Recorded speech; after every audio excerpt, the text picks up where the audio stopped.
Aujourd'hui, à l'essai sur le Caradisiac, la toute dernière Peugeot. Mais attention, pas n'importe laquelle puisqu'elle est disponible en propulsion avec une boîte manuelle à 6 rapports et un 2,4 litres turbo de 210 chevaux. Wouh!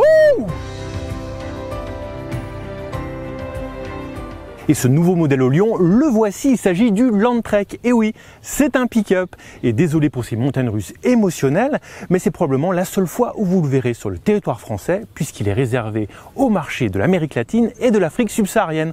Bonjour à vous si vous nous regardez depuis là-bas.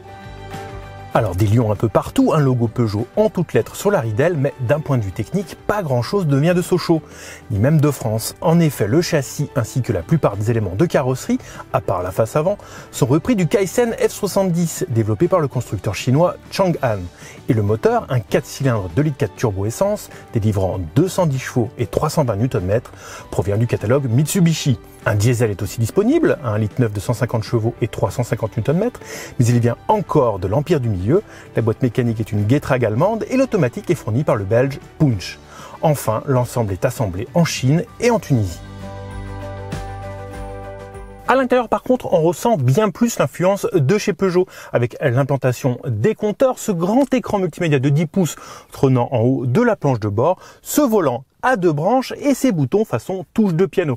Un mélange de 3008 et de 508 sans le petit volant et le cockpit bien sûr, et avec des matériaux bien plus rustiques. L'équipement n'a rien d'indigent avec la connectivité Apple CarPlay et Android Auto, un disque dur de 10 Go, 6 airbags et une caméra 360 degrés. Une version simple cabine existe, mais nous avons aujourd'hui la double cabine, très spacieuse et plutôt confortable, avec cette banquette arrière modulable, ce qui est unique dans le segment.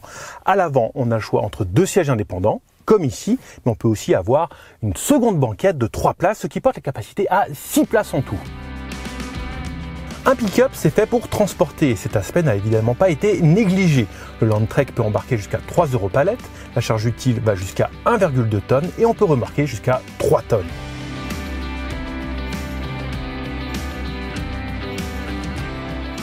Notre modèle d'essai est équipé du moteur essence associé à une boîte automatique à 6 rapports et à une transmission intégrale enclenchable, une version propulsion étant aussi disponible. Alors est-ce qu'on retrouve l'ADN de Peugeot à la conduite ?